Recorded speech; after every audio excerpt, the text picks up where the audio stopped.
উৎসবে মাতোয়ারা রাজ্যবাসী। বৃষ্টি মাথায় নিয়ে দেবী দর্শনে শয়ে শয়ে দর্শনার্থী। নিউ দীঘা হোটেলিয়ার্স অ্যাসোসিয়েশন ও নিউ দীঘা অধিবাসী বৃন্দের সার্বজনীন দুর্গা উৎসব এবছরের 43তম বর্ষে পদার্পণ করল। ভাবনা বিশ্ব শান্তি।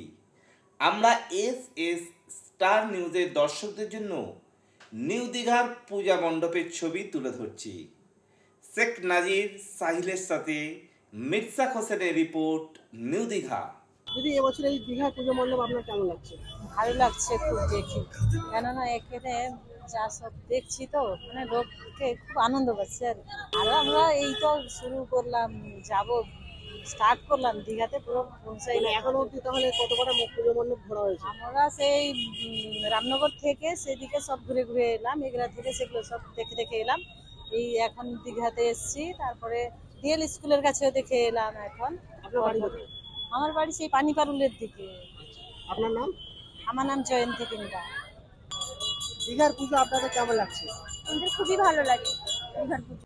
এই আজকে শুরু হলো সবে, কালকে কাঁচি যাওয়া হবে।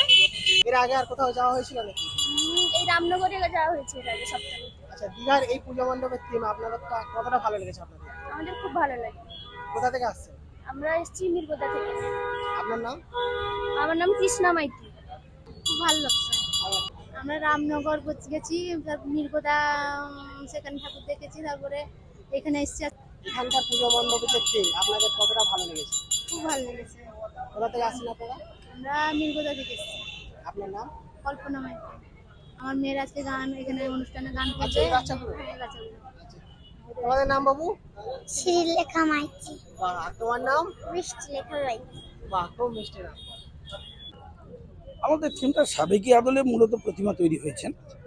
আমাদের এই লোকাল মিস্ত্রি আমাদের এই প্রতিমা 1 নম্বর অঞ্চলের মৃৎশিল্পী লম্বাদর জানাই তৈরি করেছেন। প্রতি বছরই তিনি তৈরি করেন। এবছর আমাদের 43তম মাতৃ আরাধনা নিউ দীঘা হোটেলিয়ার্স অ্যাসোসিয়েশন এবং নিউ দীঘা অধিবাসী বৃন্দের সহযোগিতায় ব্যবস্থাপনায় আমাদের এই মাতৃ আরাধনা উৎসব। তো 43 বছরের এই আরাধনা আমরা স্বর্ণ মন্দিরের আদলে এবারে কিন্তু প্যান্ডেলটা তৈরি করেছি। আমাদের থিমটা কিন্তু বিশ্ব শান্তি। আমাদের উদ্দেশ্যটা কিন্তু সমাজের সহাবস্থান। তবে আমাদের এখানে কোনো কিন্তু দলমত নির্বিশেষে অ্যাসোসিয়েশন তো একটা থাকবে, একটা প্রতিষ্ঠান থাকবে, কিন্তু এখানে জাতি, ধর্ম, বর্ণ, উচ্চ নিচ কোনো এই ভেদাভেদ নেই। আমরা সকলে কিন্তু এই প্রতিষ্ঠানে এসে এই মাতৃ উৎসবে সকলে সামিল হই। আজকেও 3500-এরও বেশি মানুষ প্রসাদ গ্রহণ করেছেন। শেষ পর্যন্ত আমরা দিয়ে উঠতে পারিনি, এমন একটা পর্যায়ে পৌঁছেছে। ওদের দীঘায় আমাদের যে কটা উৎসব হচ্ছে সবকটি আমাদের প্রাণের উৎসব, কিন্তু এই উৎসবের আবেদন আমাদের কাছে একটু আলাদা। কারণ আমাদের তো এটা পুরসভা হয়নি, এটা দীঘা থানার অধীন। আমরা প্রতিমা 1 নম্বর অঞ্চলের অধিবাসী বৃন্দ সকলেরই, প্রত্যেকটা গ্রামের মানুষের সহযোগিতা এই পুজোয় আছে। এটাই আমাদের মূল প্রাণ। পাবলিক আমাদের সবাই সদস্য, আমরা সবাইকে গ্রহণ করতে চাই। সবাই একসাথে আসুন, সবাই একসাথে পুজো করি। বছর তো একটা সময় আমাদের এই উৎসবে মেতে থাকতে হয়, আর এই রেসটা কিন্তু আমাদের সারা বছর থেকে যায়। এই পুজো শেষ হলে আগামী বছরের জন্য আমাদের কি পরিকল্পনা করব তা আমাদের মাথায় ঘুরতে থাকে। সেবামূলকও আমাদের কিছু হয়। আজকে যেমন ছেলেদের, মেয়েদের, বাচ্চাদেরও সব সঙ্গীত প্রতিযোগিতা আছে, বস্ত্রদানও আমাদের হয়। এই কারিকুলামগুলো আমরা রেখেছি। রক্তদান শিবির এগুলো রাখতেই হয়, যেন অঙ্গহানি হয়ে যায় না রাখলে, ওগুলো আমরা রাখি প্রতি বছর। দরিদ্র নারায়ণ সেবা যেমন যেটা যতটা সম্ভব আমাদের পক্ষে হয়, কারণ পাশাপাশি তো পুজো অনেক। এই পুজোর রেসটা তো আর এক জায়গায় নয়, সর্বত্র গোটা বাংলা ছড়িয়ে।